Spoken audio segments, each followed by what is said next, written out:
তালিকাটা প্রতিদিন আপডেট কেন করা থাকবে না? এটা তো নতুন কথা না। কিনেছেন কোথা থেকে? আমরা কিনি কৃষি মার্কেট থেকে। কৃষি মার্কেট থেকে কেনেন। আচ্ছা, আর আপনার ভাউচার আছে তো, তাই না? ভাউচারগুলো একটু দেখাবেন। আলু এবং ডাল এই মূল্যগুলো কি একই রকম আছে বলছেন, তাই তো? এক সপ্তাহ ধরে একই রকম রয়েছে। এগুলো কি এমনিতে দামগুলো কি আপডেট করেন রেগুলার?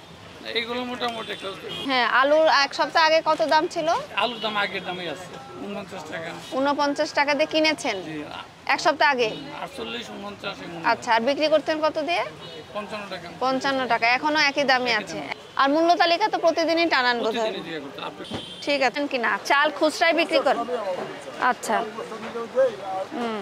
মানে 58 টাকায় কিনে আপনি 60 টাকায় বিক্রি করছেন। আর মিনিকেট কত এখন? 68 টাকায় কিনে আপনি 72 টাকায় বিক্রি করছেন।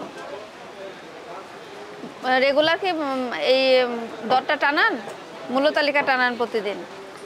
এক সপ্তাহ আগে কত দামে কিনতেন 28 চালটা? এরকমই ছিল দাম? ঠিক আছে। আসসালামু আলাইকুম, ভোক্তা অধিকার সংরক্ষণ অধিদপ্তর থেকে আসছি। মূল্য তালিকা কোথায় এখানে? কই মূল্য তালিকা? এটা এখানে এইভাবে থাকবে কেন?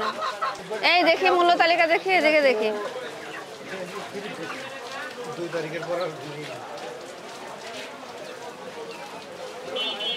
এখন তুমি ব্রয়লার মুরগি এখন কত করে বিক্রি করছো? 200 টাকা।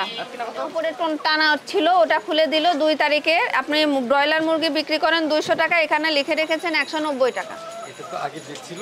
আগের ডেটে থেকে আপনি তাহলে না, এটা তো কথা না। কথাটা হচ্ছে আপনার মূল্য তালিকাটা প্রতিদিন আপডেট কেন করা থাকবে না? এটা তো নতুন কথা না।